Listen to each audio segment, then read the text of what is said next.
The title of our panel is Intersecting Discourses, Creative Strategies, Practices for Combating Hate Speech and Anti-Semitism in Germany. You all know what ASULIS is all about, but still, let me tell you a little bit about it. It was established under the Hrant Foundation, as you know. Dialogue, Democracy, Language, Dialogue and Democracy Laboratory. This is what ASULIS stands for.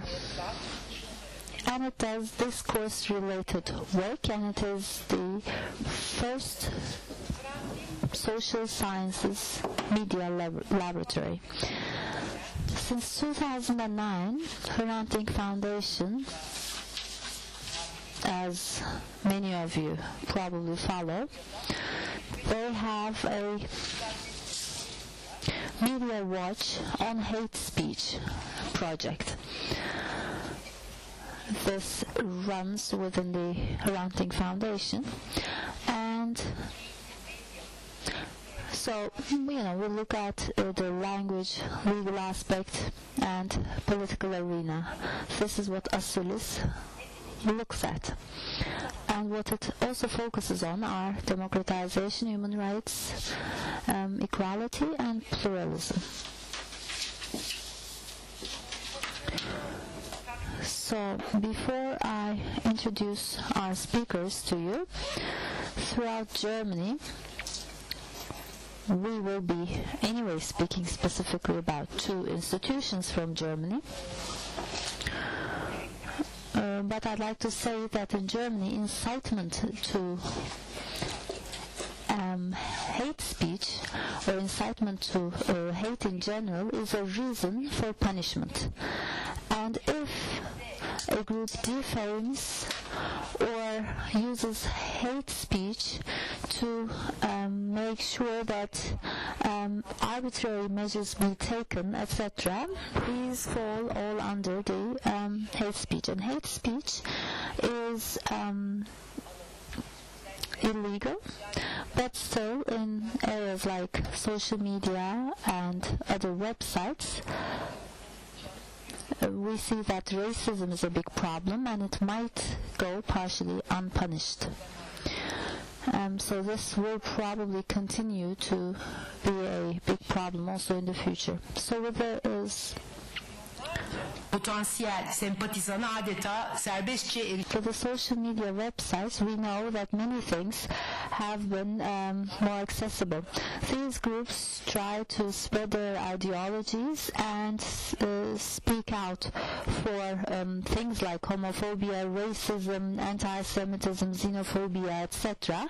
And they try to normalize all these things, the hate speech and discourses in general, via their posts.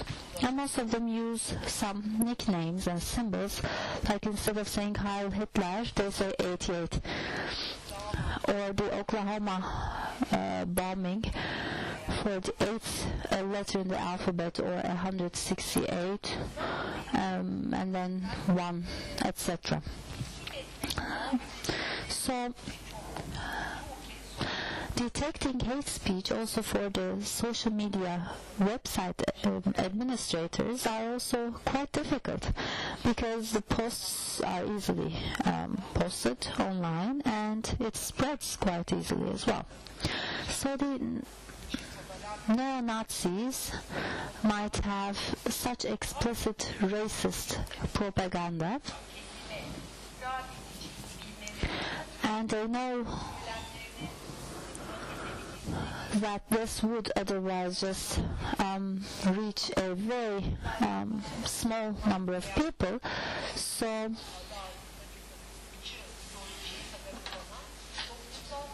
this makes them also talk about other areas like children's rights, children's abuses, or many other areas, and this is how they conceive themselves, and they often use and abuse the insecurities of the German state, and they claim that the Muslims want to dominate in the German society, and this is a multifaceted phenomenon. Well, okay, without further ado, first of all, we'll listen to Aycan Demirel. He is the founder and the director of KIgA, and he'll tell us about the things that they're doing in Germany at the Kreuzberg Initiative against Anti-Semitism. He has studied history, politics, and media, and starting with the year 2000, he has specialized in the field of youth education, anti-Semitism, Holocaust education, racism, and Islamist extremism are some of the areas he has developed and managed projects in. He is also on the Bundestag's Independent Expert Council on Anti-Semitism, and he attends national and international congresses and is the author of many articles. Well, of course he will tell you more about it. Kreuzberg youngsters, well, I think Kreuzberg Initiative is doing some public service, right? And of course it's closely connected with what's going on in Turkey as well, right? Particularly the terrorist attacks at the synagogues in Istanbul were also condemned by the KIgA. And later on, this is how you start out, right? And then you start to go a more pedagogical way. But there's something that makes you different, because the people with a migration background are part of it, and they're also part of the decision-making process. So they play an active role. Of course, Germany is a migration society, and the initiative has a positive perspective when it looks at this sort of an immigration society. So pedagogy is something very important. Our second speaker is Johannes Baldauf. Is that the right way to pronounce it? Okay.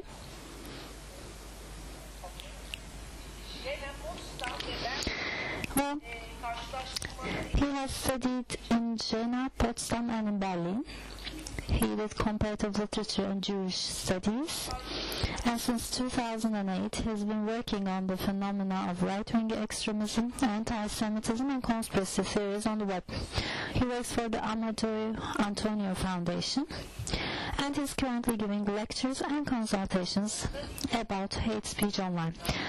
After he has led the project NoNazi.net, he is now monitoring and is a policy specialist at the Amadeu Antonio Foundation. Well, when I looked at the details, I've seen that Amadeu Antonio Foundation recently, in September 2016, did something about Belgida, a Pegida branch. In Mitte of Berlin, they were organizing demonstrations, and you have, made and organize a rally, which we can call civil disobedience, a sit-in, right? And again, NoNazi.net initiative is also something quite interesting. This NoNazi.net was about media literacy, security online, etc., and particularly about confidentiality of data, protection of personal data, etc. Okay, I like talking, but I have to stop at some point. So if you allow me, I will pass the floor to our first speaker, Mr. Aycan Demirel. Ben teşekkür ederim. Öncelikle iyi akşamlar. Thank you. Good evening. Today is a very special day for me. Well, it's been quite some time since I have been working with young people, and I've been doing anti-discriminatory work for such a long time. I was born and raised in Turkey, but in Turkey, doing such work or collaborating with Turkey has taken quite a long time, actually. For more than 10 years we were not able to cooperate with Turkey. We're just recently beginning to work with Turkey, which makes it difficult for me because there's a reality that I always tend to speak about these things in German and not in Turkish. So I may not use the right terminology. Please, apologies if I make a mistake. Well, we have a small film about KIgA and about myself. Let's see the film first, and then we'll talk about anti-Semitism and what is it that we're talking about when we say anti-Semitism and how it manifests itself today in Germany. What empirical data is there? What sort of developments can be seen in the anti-Semitism discourse, etc. So let's look at our starting point, and then we will learn more about our activities, what our attitudes are, what our projects are, etc. A general information. So if you'd like, let's see the film first. Was ist das, oder? Ja. Bestimmt gerekiyor ama. Ses?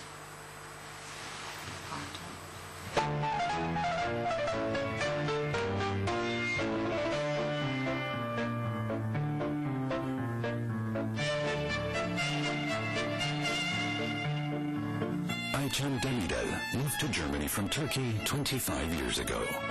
He is part of the large Turkish migrant population in Berlin. In 2003, Aycan witnessed an increase in anti-Semitic incidents in Berlin. Many of the perpetrators were Turkish German youths. Out of concern and as a countermeasure, Aycan founded the Kreuzberg Initiative against Anti-Semitism, or KIgA in short. Dervish Husarce grew up in Berlin. He is a political scientist by profession, has worked as a guide for the Jewish Museum in Berlin, and also chaired the supervisory board of the Turkish community. Hallo, wie geht's dir? Hi.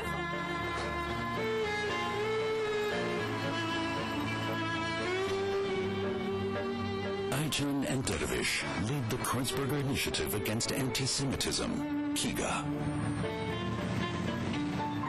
Hallo Johannes, na, alles gut? Ihr wart ja heute bei Dr. Simon und seid ihr wiedergekommen. Ja. Wie war der Termin? Was ist gelaufen? KIgA is now in its 12th year. It started off as a grassroots organization focusing on anti-Semitism. Today, KIgA employs a staff of 20. It currently runs 12 projects, which have widened in scope. Preventing Islamic radicalization, confronting anti-Semitism in migrant and recent refugee communities, and building bridges between Jewish and Muslim communities. Hoş geldiniz. Hoş geldiniz, hoş geldiniz.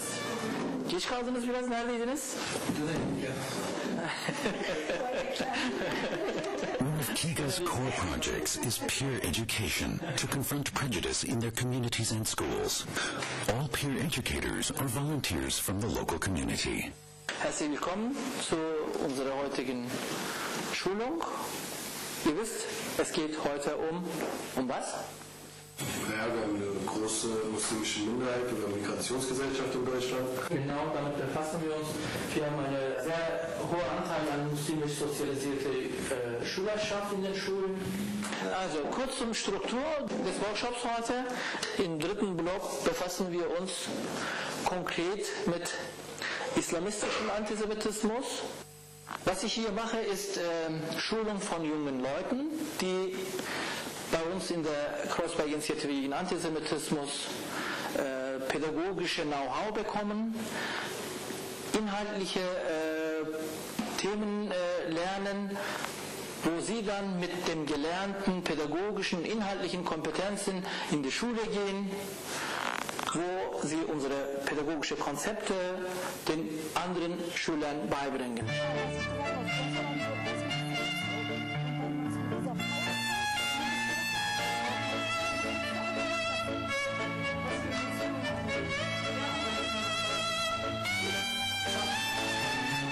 Ich schaffst du es? Okay, was hat Moses von Gott bekommen? Schriftrollen. Nein. Religion und was? Nein, was für 3? 4, 5, 6, 10 was? 10 Gebote. Ja.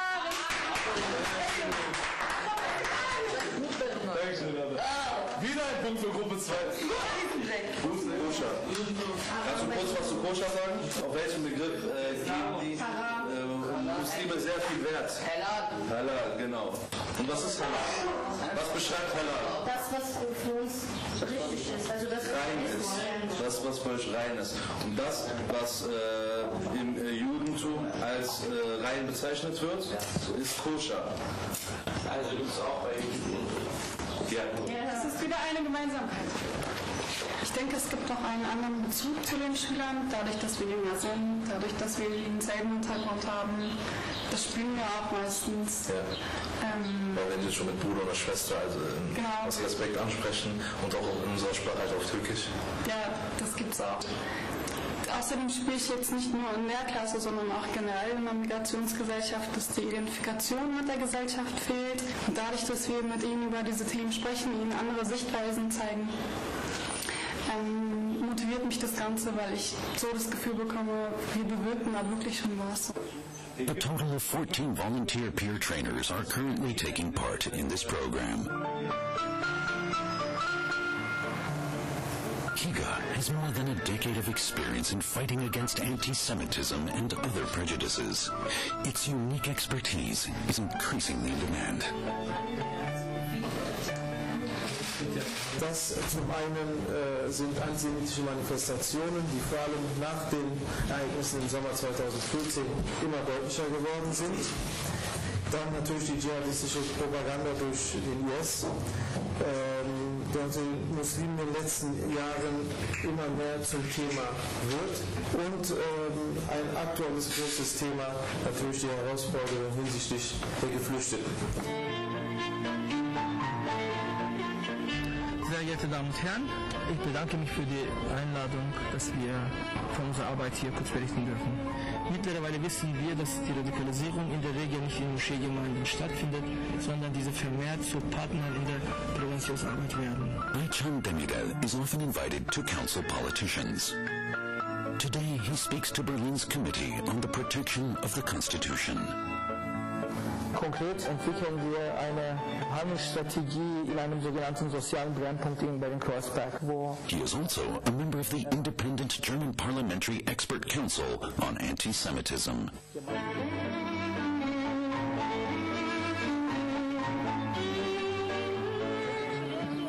KIgA's work has become a lifelong dedication for Aycan and Dervish, changing their lives and communities in many unexpected ways, including soccer.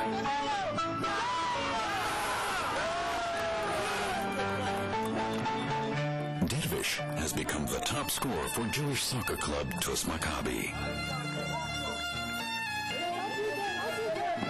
Scoring goals is especially hard when the opposing team is made up of fellow Turkish Germans.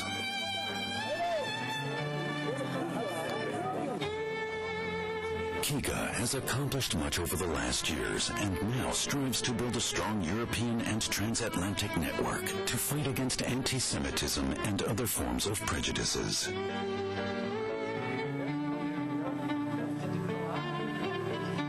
2 years ago, they started multiple cooperation projects with organizations from Turkey, the Netherlands, and the United States, among others. Many of the problems they confront are increasingly shaped by transnational and global developments and challenges.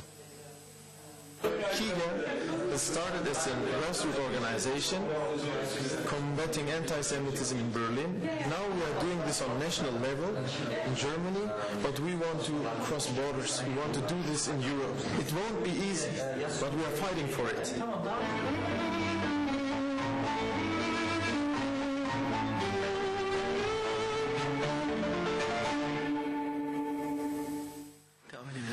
Bu kadar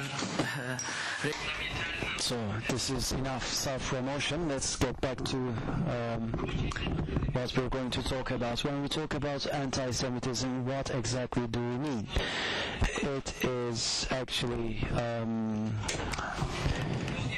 animosity towards the Jewish people, feelings of hatred and animosity towards Jews, targeting Jewish individuals or institutions. It could be physical or verbal in nature, and it could also manifest itself towards the secular and religious institutions of the Jewish community.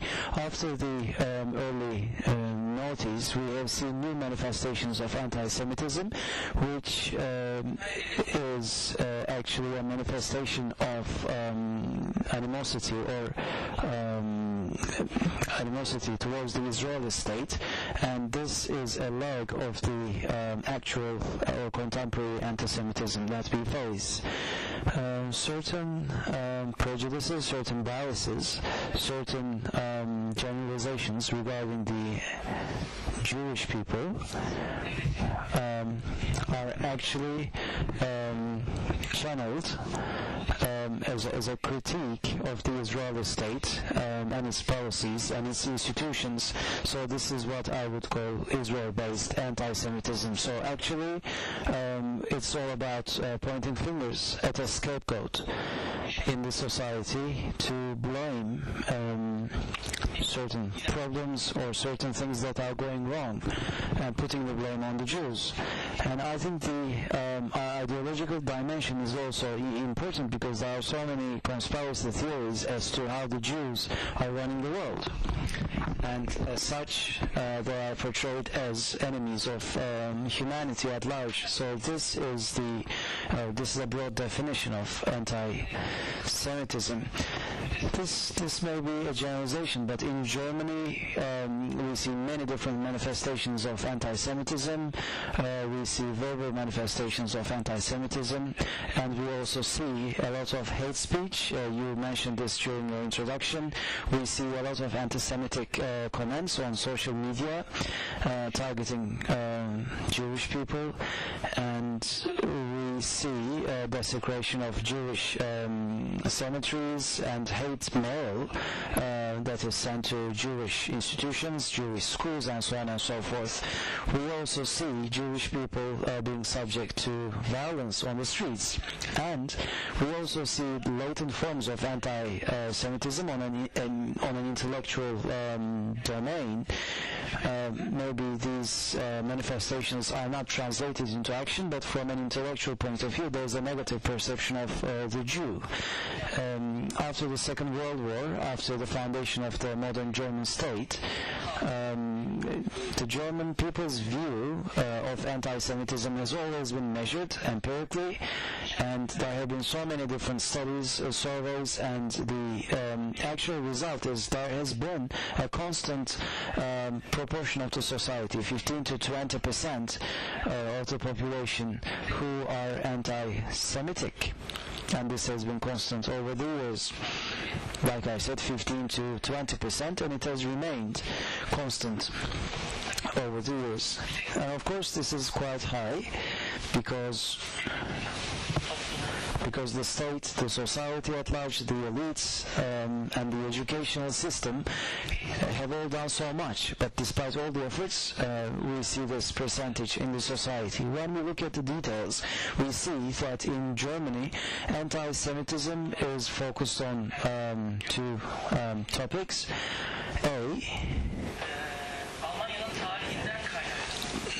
Due to the history of Germany, due to, let me express myself this way now, an Israeli sociologist made a statement about this. Actually, the Germans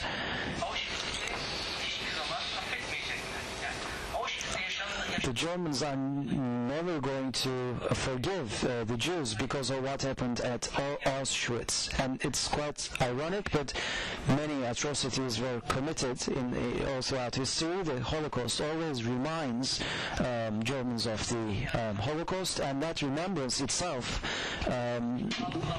creates this perception of an attack towards the German identity. So in terms of reconciliation or facing up the past, there is a resistance, and I think this is the most important tenet of anti-Semitism in Germany, and it's quite widespread. Let me give you an example. Now, many Jews, even today,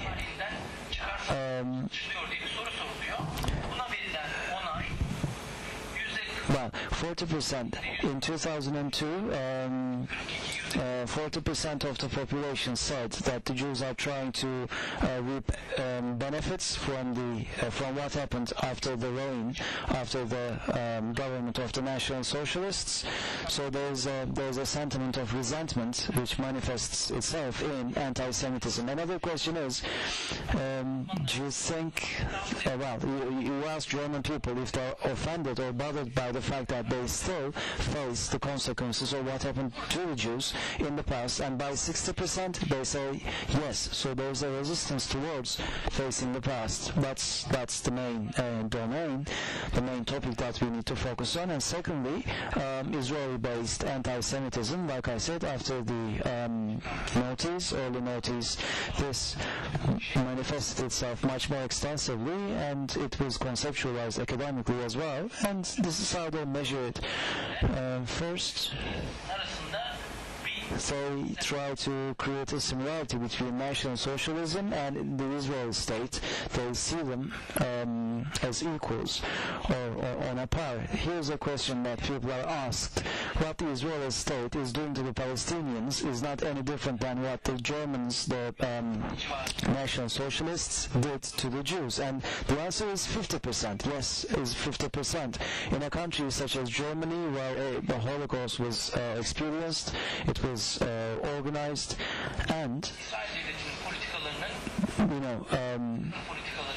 people say, 50% of the respondents say that there's an overlap between the Holocaust and what's going on in Israel today. So this again shows that there's a resentment towards the Jews in Germany. Another question, when you look at the Israeli policies,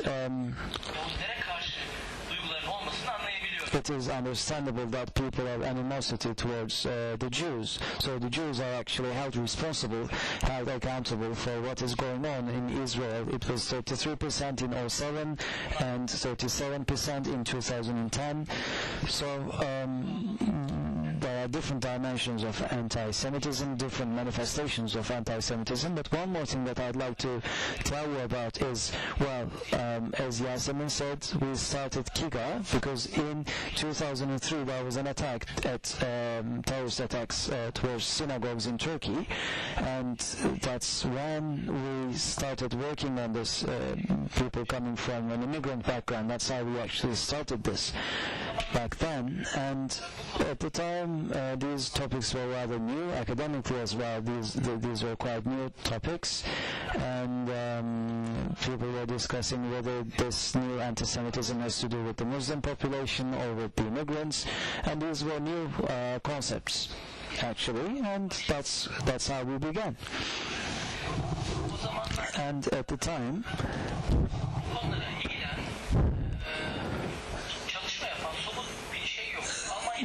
in Germany, despite their history, despite their heritage, there were not some serious studies about anti-Semitism. Of course, there were studies regarding the Holocaust, commemoration of the memorials and so on and so forth, because you have concentration camps all across the country and you have memorials all across the country, and this is part of the curriculum in the country, but this has to do with history, not anti-Semitism per se.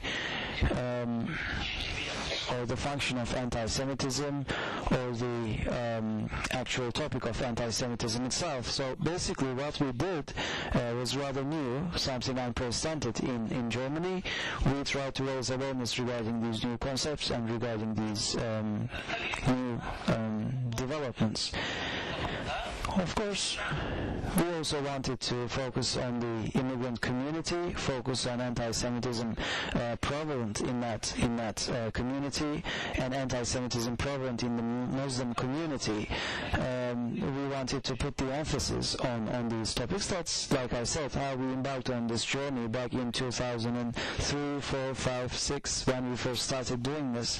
And it didn't prove very popular, and some people were interested in the fact that we were children of immigrants, but people did not really respond that much to what we were trying to do, because, like I said, people were talking about the Israeli and Palestinian conflict, and people perceived this as a political matter, and certain negative feelings were expressed towards the Jews, but many of these things were not considered within the realm of anti-Semitism. Many people thought that such behavior or such discourse was a political stature. And also the immigrants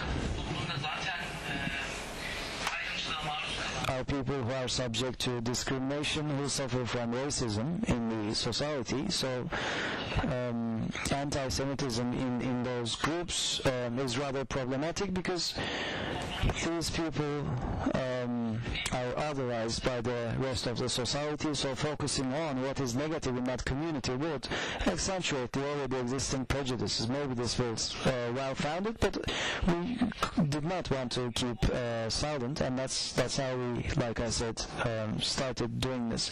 Now, let's fast forward 10 years, and let's see how the discourse has changed. I think the discourse has changed tremendously, and it has become upside down. Now, it's as if anti-Semitism is prevalent only in the migrant communities, only within the Muslim community. It's as if German citizens, people of German descent, let's say citizens of German descent, are not prone to anti-Semitism because they have been facing their history, their historical language for the last 70 years. So it's only the immigrants, it's only the immigrant communities who exhibit anti-Semitic behavior. In the last couple of years, many Syrians came to Germany, and these discussions have been revived. And now Germany sees Germany is discussing almost anti-Semitism through Syrian immigrants. These people fled the Baas regime, an Arab nationalist society. That's where they're coming from. Yes, that's correct, but you cannot say that people coming from Syria, because some of these people are Yazidis, some Turks, some Kurds, some Arabs, some Alawites. It doesn't matter, but those people are labeled as anti-Semites because they're all coming from Syria. That's the current perception in Germany. So fast forward 10 years, I think we also had to put our house in order, because what we're doing now in the social domain, we need to understand what we're doing truly. Are we trying to pinpoint the Muslims? Are we facilitating further alienation of those people? It's all about striking the right balance. Verbalizing all these things, expressing all these feelings are, yes, important. Emphasizing how important this is important, but it shouldn't contribute to further alienation of the Muslims. So the language that you use is very important. And in the last couple of years, I think we have been able to do that. When we express these feelings, when we discuss these matters, we do our best to make sure that Muslims are not mere vehicles of anti-Semitism, and that anti-Semitism is rampant all across the society, all different segments of the society, because I gave you some statistics previously. We see that anti-Semitism is actually quite prevalent all across the society. That's what we try to emphasize. And also, we also don't want immigrants to be portrayed in a negative light in the society only. So, people are talking about radicalization of Muslim youth, and it's as if there's this huge problem at schools. We work at schools, we carry out a lot of training activities at schools, and that simply is not the case. For 10 years now, I have participated at hundreds of seminars. Maybe 5 or 10 students I would have thought were ideologically charged or radicalized or politically charged. No, this simply is not the case. But this is how people portray this in the German society, some people. So we need to make a clear stand against that as well. So anyway, we wanted to take some strategic decisions as to how this should be discussed in the public domain, and we wanted to make sure that Muslims were not targeted and not blamed. In the last 5 years, none of our press releases nor my personal statements carry this tone, saying things like, anti-Semitism is a great problem amongst Muslim youth. So we exercise our discretion to do this in this manner. In order to fight anti-Semitism, I don't think we should be banging the drum on who the culprits are. What's important here is how to fight anti-Semitism much more effectively. In a couple of sentences, allow me to focus on that. Now, in one of our projects, we focused on the actual contemporary Jewish life. We are preparing an exhibition, and the project is going to span over 3 years, because the Jews are always portrayed as the victims of the Holocaust, and there are communication-related problems in the German society. People don't know how to deal with the Jewish people. They don't see the Jews as regular citizens or ordinary citizens due to this historical connotation. And it's very important that these links be established. So we are working on this exhibition, and of course our target audience is educated people who go to such events, but we want to do more. We want to reach out to communities other than these educated communities. We want immigrants, Muslim communities to go there, because we are going to offer translation in Arabic, in other languages, and we are going to have many different events, many different meetings, and we are going to make use of a lot of biographies, Jewish people who originate from Turkey, or Darwish's biography, because Darwish has been working at the Jewish Museum for years.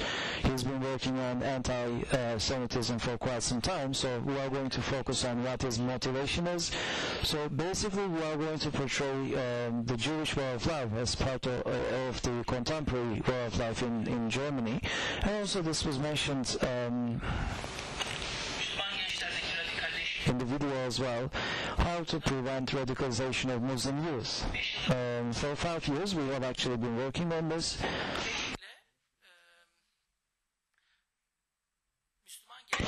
Especially, we are training Muslim youth as peer educators, and this is a 1-year program, and at the end of this program, these youths can train their peers at mosques, at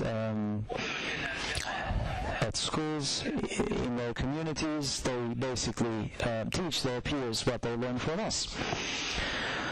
And in order to fight anti-Semitism, training of the trainers is also very important. We are one of the 3 projects that have been selected all across Germany. Actually, we are supported by the ministry, and within this context, we are also liaising with other centers in Munich, in Bremen, in Hamburg, who are training the trainers, and we have accumulated a lot of experience over the course of last 15 years, and we are trying to share these with trainers. We are trying to give them background information. We are trying to give them methodological materials to complement their efforts. This is very important because anti-Semitism is not the problem of the youth, but people always have these discussions through the youth. Surveys reveal that anti-Semitism is more prevalent and prejudices are more prevalent in older people, but still the emphasis is always on the youth. So it's important to train the trainers, because trainers are the mid-segment as well, because they may also have the same prejudices and same biases, so that's why it's important to focus on the training of the trainers. Finally, allow me to focus on one more thing. In the last couple of years, like I said, we've accumulated a wealth of experience, and we are sharing this within Germany and also on an international scale. I think it was 2 years ago when we started working with the Social Volunteers Foundation and the Black Box Foundation, and also we started working with teachers from Turkey, and we also visited the Hrant Foundation. So our network is expanding actually, and we are finding more partners for ourselves in Turkey, and we are trying to reach out to people who focus on training related to anti-discrimination in Turkey, and we have one publication. Sadly, only the German version is available, a booklet of Commitment Without Borders. Those who speak German may take a copy, and hopefully come January and February, the Turkish version is going to be published. We are going to continue this work, and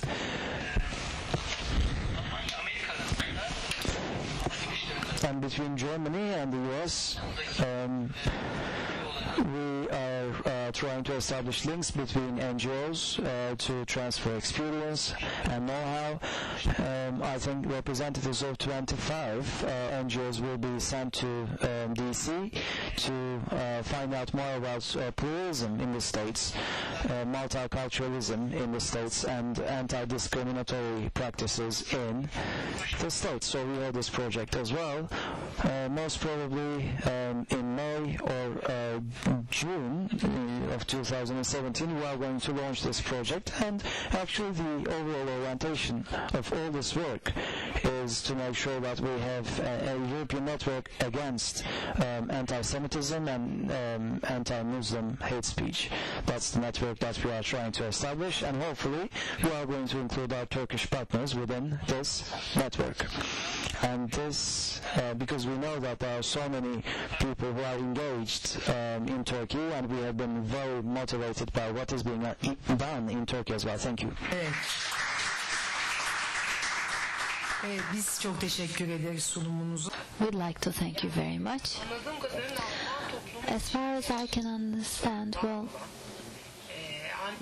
you're working with the German society, and how, when it comes to anti-Semitism, Muslims are being portrayed as the scapegoats. So there's xenophobia, there's Islamophobia, there's anti-Semitism. It's all a mix, isn't it? And making a clear distinction is, I'm sure, not a very easy thing to do. And I think what you're doing with the 15 to 19-year-olds is something very important, because in this age group, there's more anti-Semitic structures which are not really in form of an ideology, but it is some sort of attaching a meaning that is anti-Semitic, which has not yet been converted into an ideology. It is important that you intervene already before this ideology formation takes place. This is why it's of utmost importance. And now, Johannes Baldauf will take the floor. Thank you. Hello? Okay. Okay. Thank you. As mentioned before, my name is Johannes Baldauf. I work for the Amadeu Antonio Foundation. I'm very glad to be here tonight. It's my first time in Istanbul, and so I'm very excited. And I was asked to talk about my work. I do social media monitoring, and as you can see in the background picture, monitoring hate speech online can be, very. Hate speech is looking very.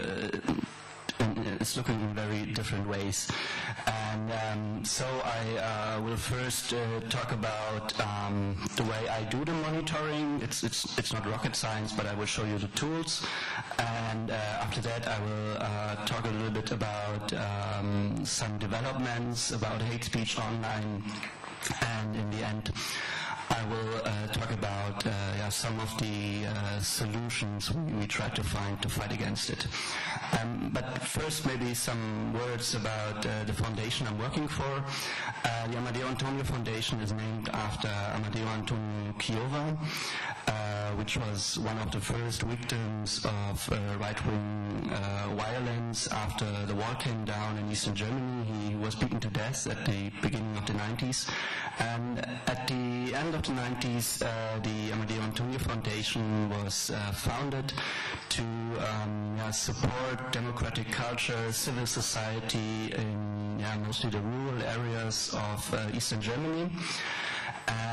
But after a few years, the foundation grew bigger and bigger, and in 2011, the foundation started one of the first projects which was targeting right-wing extremism and anti-Semitism in social media. And and this is also the point where I started to work for the foundation. And I will show you now some examples and also some ways how we monitor stuff. First of all, we have some collaborations with German press. There is this weekly newspaper called Die Zeit, and they are running a project with us which is called Netz gegen Nazis, Net Against Nazis. And we have some kind of daily press review there where you can see, okay, what is the media talking about right-wing extremism, what's going on, etc. And we also have another cooperation with another newspaper which is called Der Stern. And this platform is called Mut gegen rechte Gewalt, Courage Against Right Violence. And there we try to monitor all the attacks on refugees, refugee houses, and we also build a map to cover all these attacks, so you can see, okay, how many attacks did we had in which region in the last 2 months, in the last 3 months, what kind of attacks, etc. And since last year we saw a very big rise on these attacks, and also since then we have a very big debate about not only hatred against refugees, but also in what way the online space, social media is important for these, let's say, toxic environment where people have the need to attack refugees, do arson attacks, or maybe just run demonstrations against refugees. And so, if I'm too fast, you have to say, I don't know if the translation is... It's cool? Okay. Okay, so now we're coming to the social media monitoring I'm doing. When we talk about hate speech, in my case, this means I'm talking about right-wing extremism, anti-Semitism, racism, also conspiracy theories. And so monitoring these things online is a very, very broad field. And it is really impossible to monitor everything that is going on, even if you're only looking at German-speaking websites and platforms. And so we decided to not do a really scientific monitoring. We just tried to do some kind of quality monitoring, where we want to see new phenomena instead of what are specific right-wing parties, groups, organizations, or whatever are doing every day. We just want to see, okay, in which direction right-wing extremism, for example, is moving. Are there new phenomena? Are there new ways, new campaigns, etc.?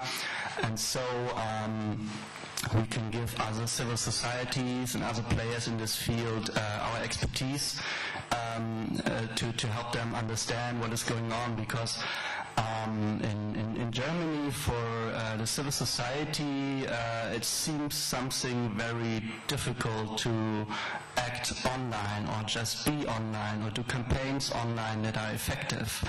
And so, from time to time they need people who try to explain how social media and the culture of the internet is really working, and only if you really understand what the culture of the internet is about, you really understand all the new right-wing campaigns and what do they really mean.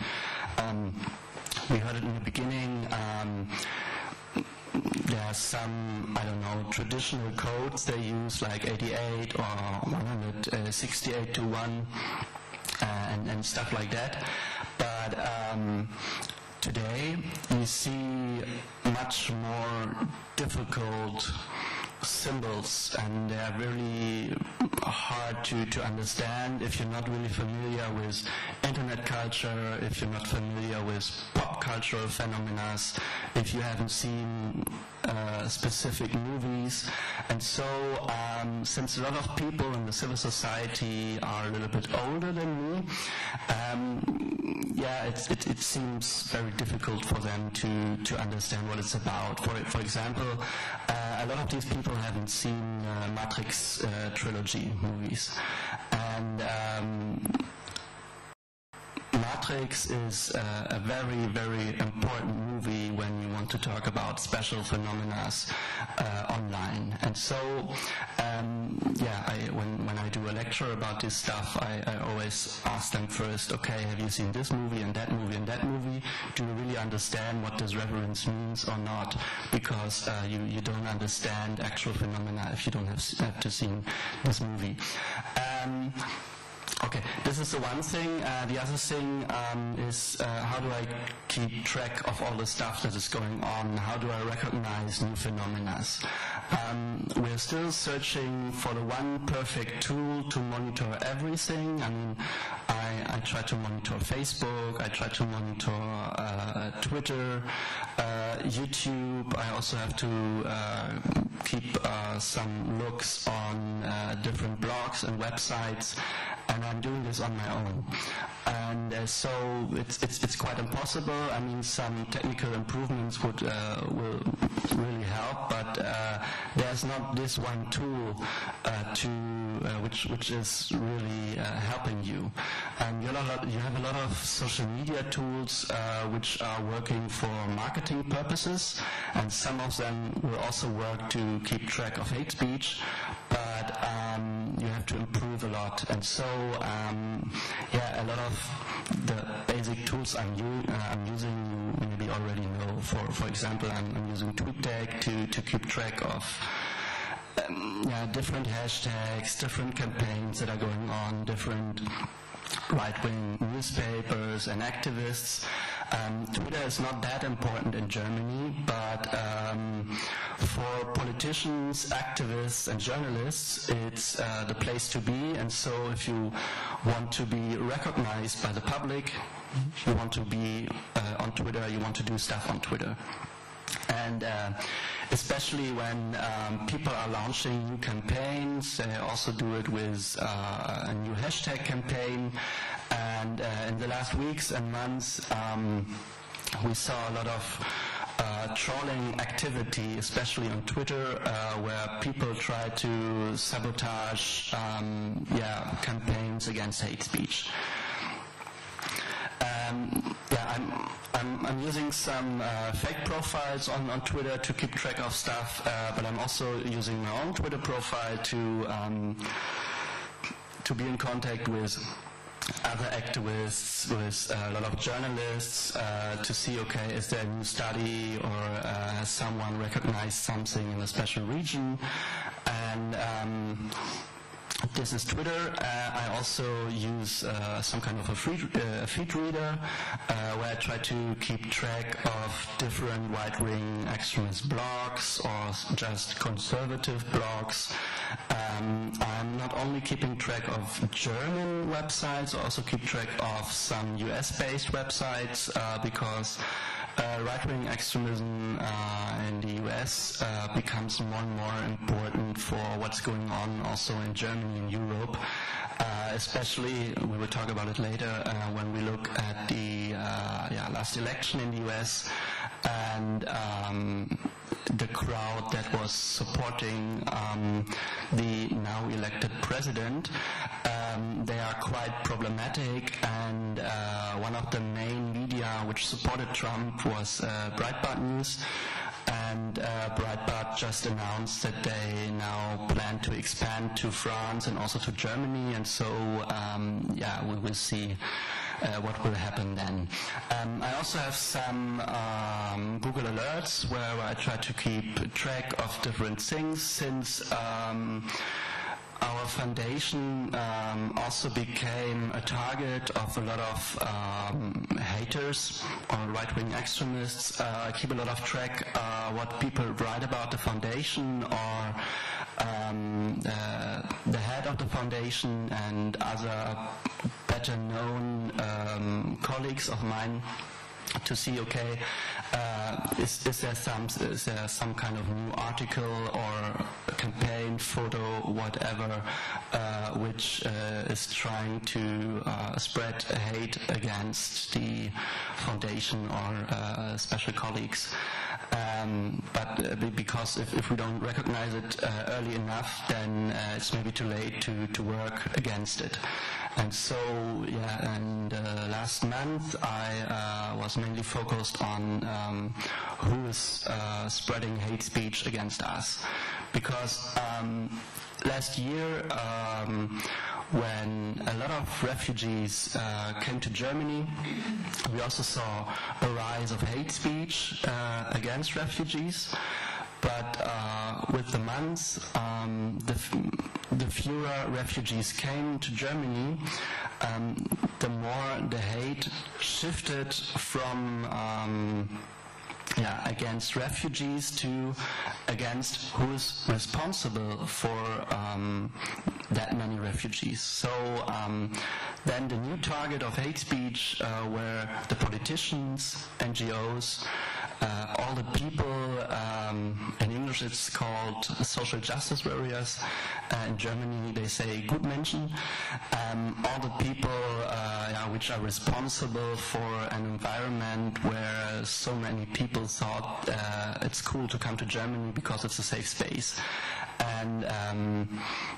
And they, all these right-wing extremists and other people who sympathize with them, they said, okay, this is all because of you, and so we have to work against you too.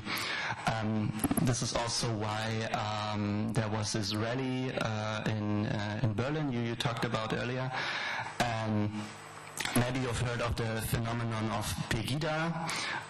It's, I don't know how to really describe it.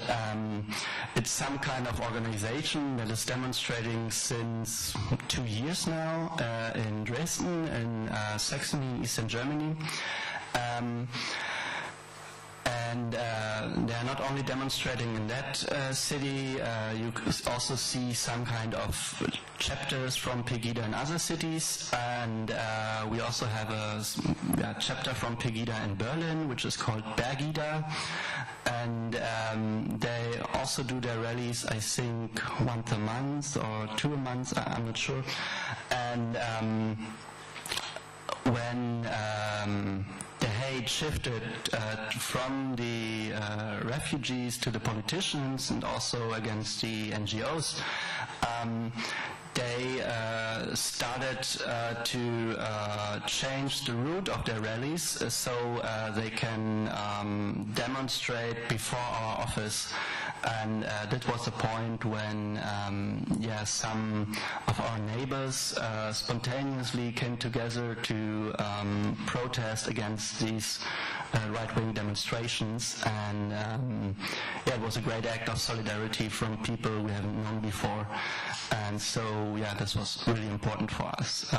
We also had some other attacks on our office, but I think that's going too far now. And okay, now I should talk about Facebook, because Facebook is the most important social network in Germany. We have nearly 29 million registered profiles online, and every right-wing campaign which tried to be successful is launched on Facebook. And it could be quite complicated to keep track of everything that's going on Facebook, and since I don't want to like every right-wing extremist site with my own profile, I have to work with some fake profiles, or maybe we call them research profiles, where I can keep track of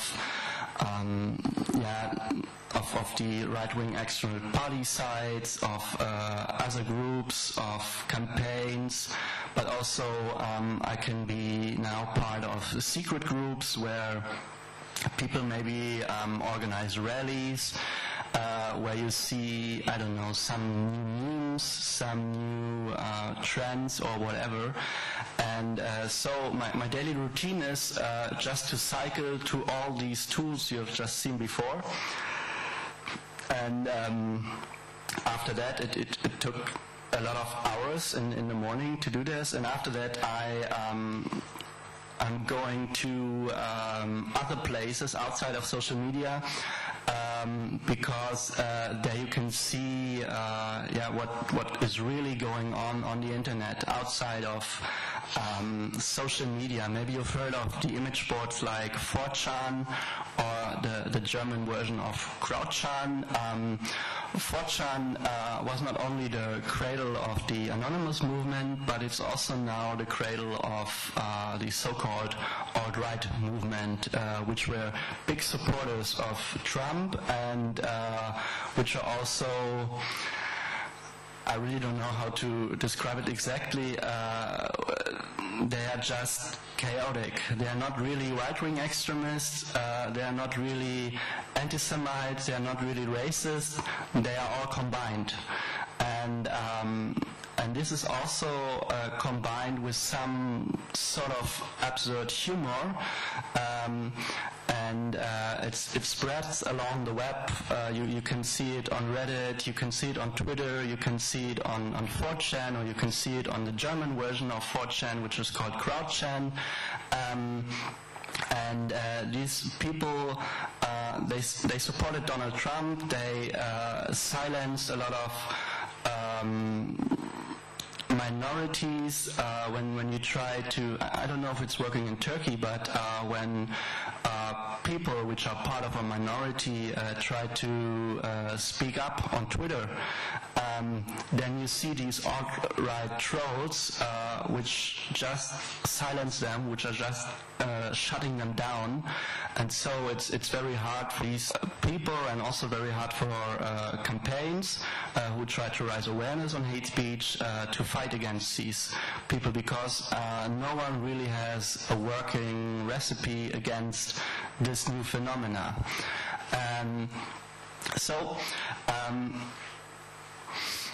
When we talk about right-wing extremism online, we have, as I mentioned before, different right-wing parties, we have campaigns from them, we have also right-wing extremist music, but this is because the internet is the main field of right-wing extremism and anti-Semitic propaganda. But talking about parties or talking about campaigns from these parties, and also talking about right-wing extremist music, this is maybe just, let's call it white noise on the internet. You always have it there, but this is no longer our main problem when we talk about racism and right-wing extremism online. Our new and much more bigger problem is this form of right-wing extremism that comes in disguise. It's easy to deal with chiffres like 88 or 168 to 1.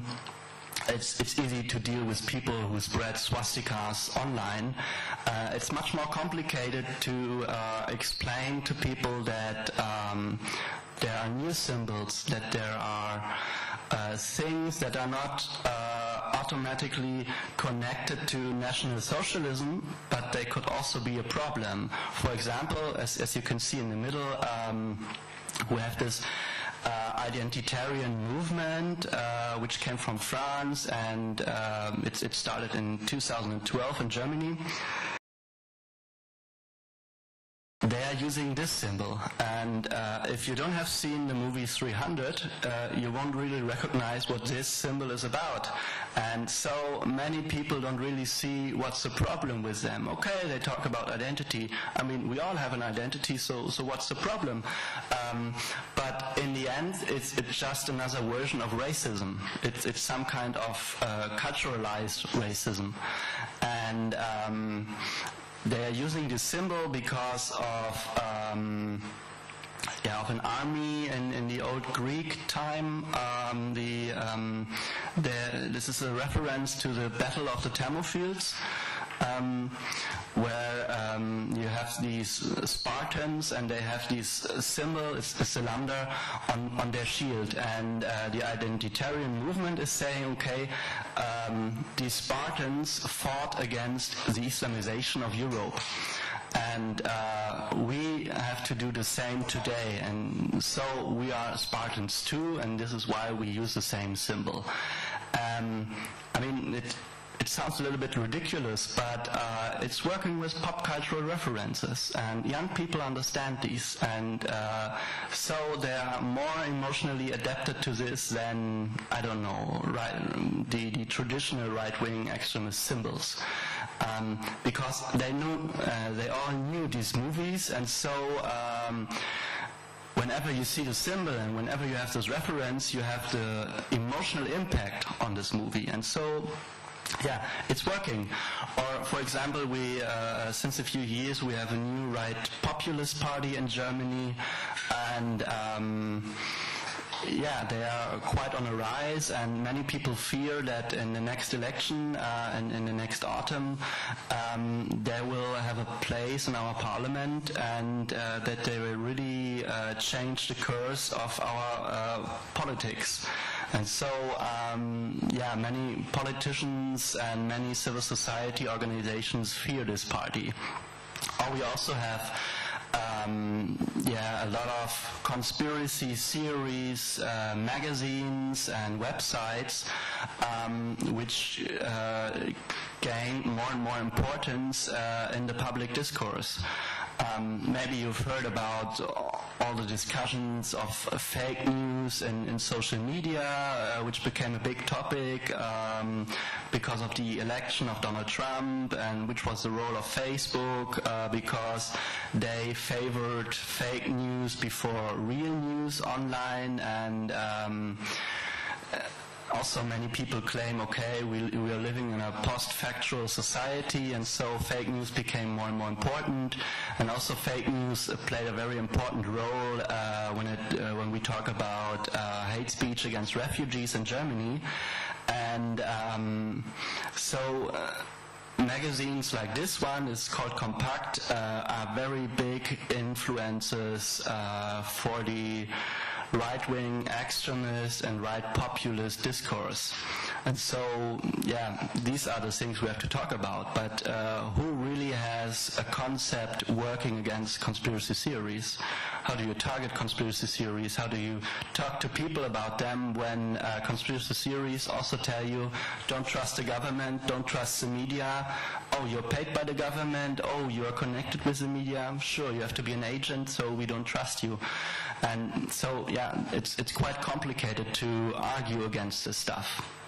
And here you see more examples of the identitarian movement. The image below is also a reference to the movie 300, and the upper image is a reference to the Avatar movie. Maybe you've seen this too.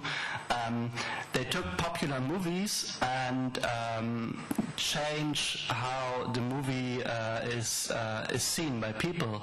Avatar is now, for them, a movie about people who fight against a danger from outside.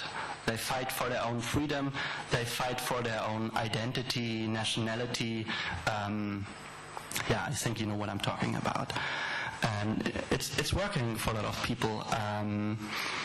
Especially not in Germany, but in Austria, they are a really big player, and there are a lot of parties in Austria which fear them because they have so much influence.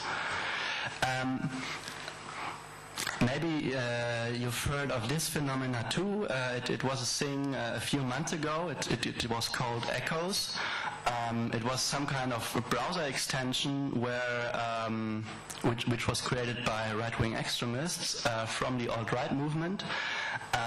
This was the first time I recognized the alt-right movement. They made a list of journalists and politicians where they said, okay, these guys, they must be Jews.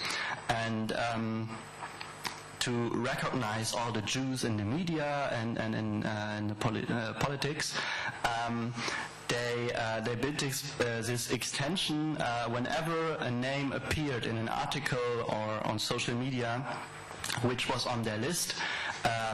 It had these three columns around the name, so every Jew is now,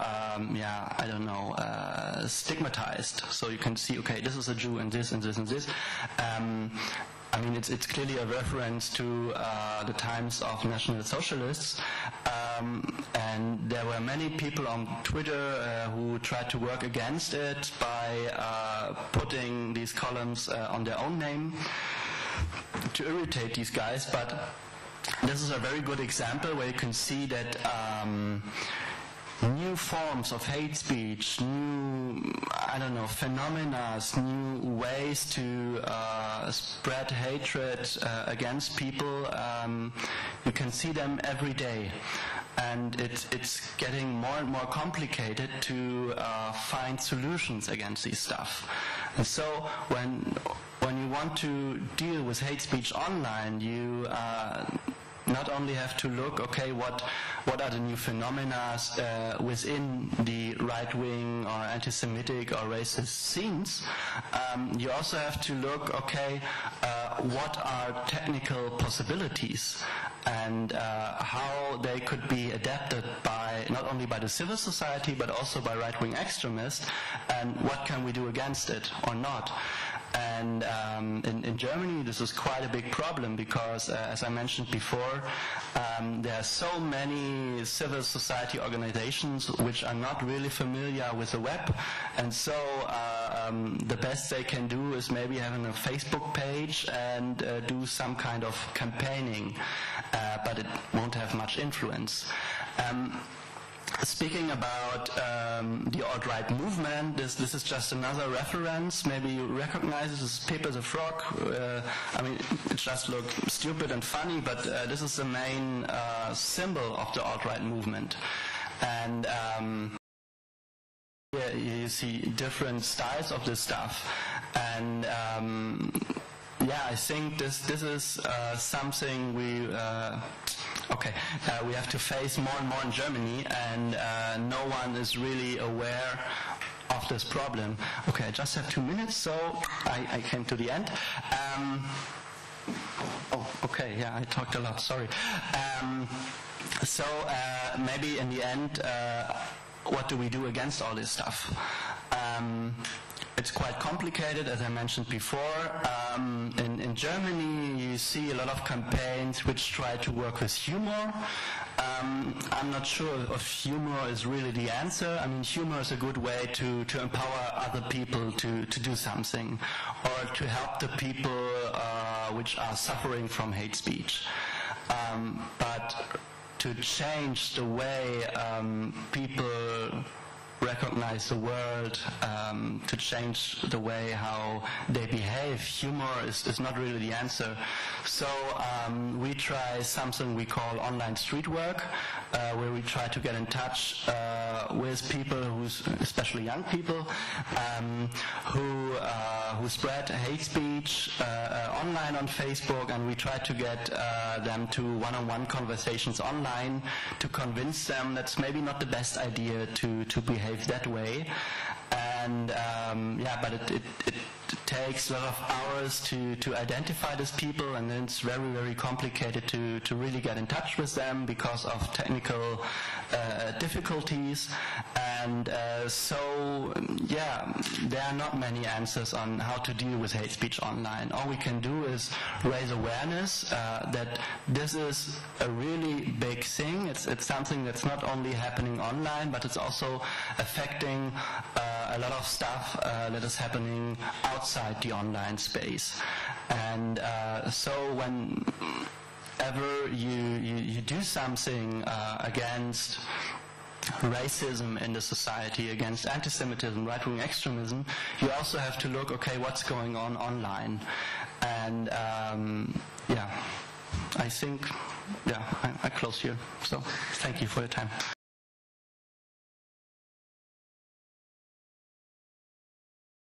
Evet, Johannes'e de çok teşekkür ederim. Yes, Johannes, thank you very much as well. Now, actually, they are lucky because they're also working with the press, because in Turkey, media monitoring is not such an easy task. When we present our reports in Turkey, when we do media monitoring, the press does not care at all, because, sadly that's the case in Turkey. And Johannes said that they're working with 2 newspapers, and I think we need to talk also about 2 things. And we also would like to thank both our speakers for their insights. But this hate speech discourse is very controversial. At ASULIS, at our lab, we also discuss hate speech at great length, because all across the world, I think people are quite confused about this. We've talked about discrimination, racism, and all of things are present, yes, but not all of them are necessarily hate speech, because hate speech is, it would lack a universally acknowledged definition, right?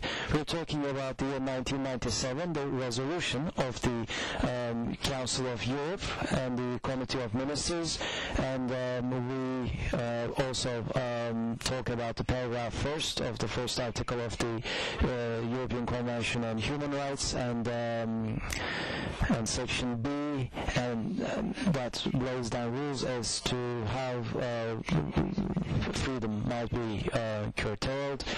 Now, when we're talking about a social ideology, and just like Johannes said, there are all these latent discourses, certain things that are not told, that are said, just like Van Dijk said, there's the discourse, there's the ideology, there's the context, and none of these things are really far apart. What do I tell you? How do I tell it to you? What sort of an effect I'm after? All of these things matter. What conditions, what contributing factors, all of these factors must be taken into account. And yes, humor is important, that's correct, but we, in addition to showing negative examples, I think we should also highlight positive examples that are going to bring people hope, and they're also going to tell people that another form of communication is possible. I think it is a form of resistance as well. Humor is a form of resistance at the end of the day. But as far as the European Court of Human Rights is concerned, in terms of their rulings on hate speech, there's one thing that emerges: who generates hate speech, and what is its impact? Right? Is it just the person on the street, or is it the head of the opposition party?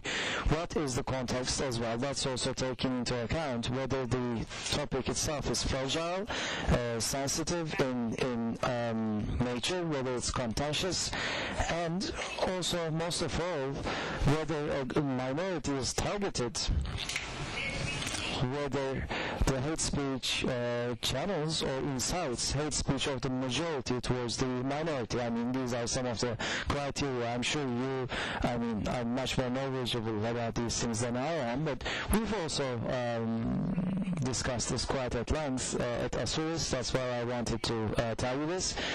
And now I will stop, because if you are going to be advocates of freedom of speech, and if we label everything as hate speech, then that might get tricky as well.